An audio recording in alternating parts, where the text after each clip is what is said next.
Hi, it's Louis Paul, the Colors of Prague, back again for another show. Episode 29, Season 4. Season 5 is coming. Be patient.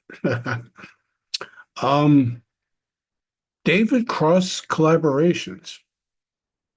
So not everybody may be aware. So David Cross is an electronic violinist who's best remembered for his 2-year tenure in King Crimson.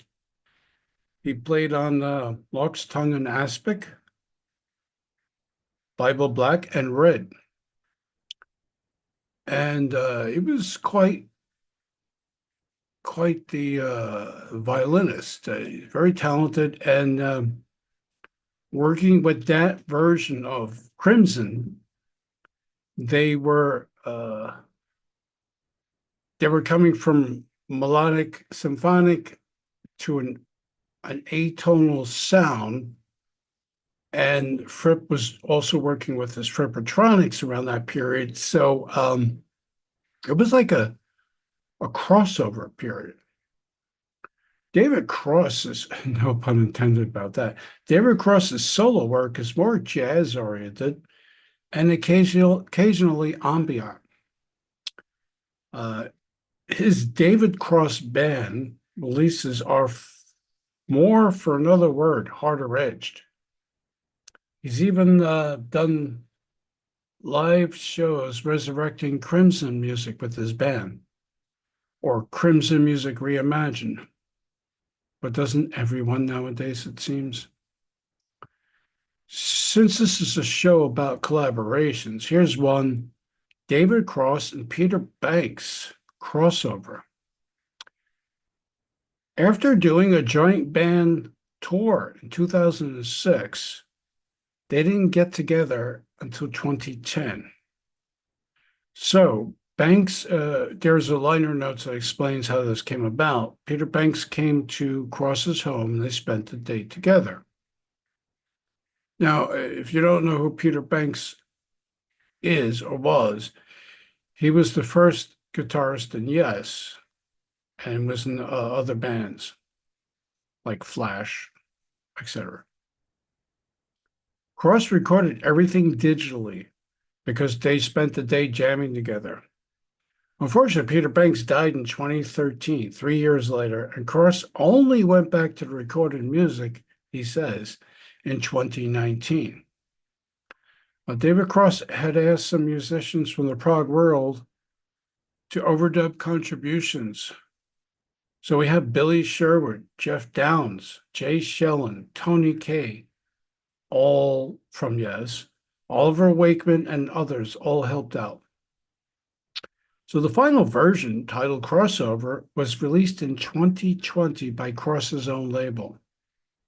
It's interesting that they were able to salvage a full 8 songs from those jam sessions, which sound natural. Um, and it appears to be among the last things, the last music material that Peter Banks recorded. More than anything, it has a slight jazzy fusion and ambient sound. Far from Peter Banks' work with early Yes and then the band Flash, as I mentioned, I'd recommend it. And oh, yes, it's all instrumental. Pretty mind boggling violin and Banks' electric guitar, augmented by added keyboards, bass, and on some tracks, drums. That's pretty much what it is. And I mean, tracks that were recorded so much earlier and then went back, remixed, remastered, added in other musicians. It sounds really good. I enjoy it. It's a laid back kind of ambient thing. So if you're into that kind of sound, yeah. Another Day is credited to David Cross and David Jackson. Jackson was, of course, the eccentric saxophonist, flautist, and keyboard player with Van de Graaff Generator. Jackson had joined the David Cross band on some live gigs. And this 2018 recording is all instrumental as well. Now, Cross's band members, David Cross Band, Mick Paul on bass, and Craig Blundell on drums, also contribute. So what we have here, though, is something different from the crossover album, Another Day. That one is more free jazz with some fusion and some occasional Middle Eastern tonalities, courtesy of David Jackson's jumping off points and taking things to another place. Free Ride, the third song, for example, on the Another Day, is definitely free jazzy, and we're going into some Middle Eastern territory. But it's quite good. What's cool about the whole album to me is David Jackson's bleeding saxes. Dovetails nice with Cross's violin and an audio dance around each other. Now I get it. If there's one crossover music pond that progressive music lovers don't abide, it's jazz or jazz fusion. And this is I've read a lot about this. I've had personal conversations with friends. I have emails, FB Messenger conversations back and forth. I know you like jazz, Lewis. I don't like jazz, but jazz is also an integral part of early progressive music.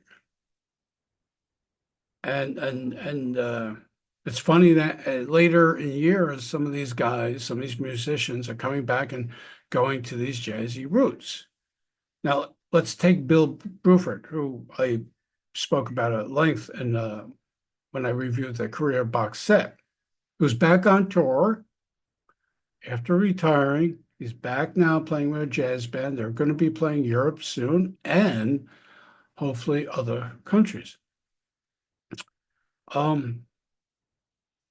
But also, there's nearly the whole output of Soft Machine, Hawkwind, and again, most of Bill Bruford's post-Crimson and Yes career is jazz music or jazz influence. So there's that. The tonal modalities in both progressive music and jazz and classical, I think, contribute to what's became progressive music. So it's not always progressive rock, it's progressive music. Anyway, so the David Cross and Peter Banks crossover, very cool. It's a very ambient kind of album, CD. And the one with David Jackson, Another Day, is more of an experimental thing, but it works. It's not something that's going to turn you off, especially if you're not into Van de Graaff Generator and they get it.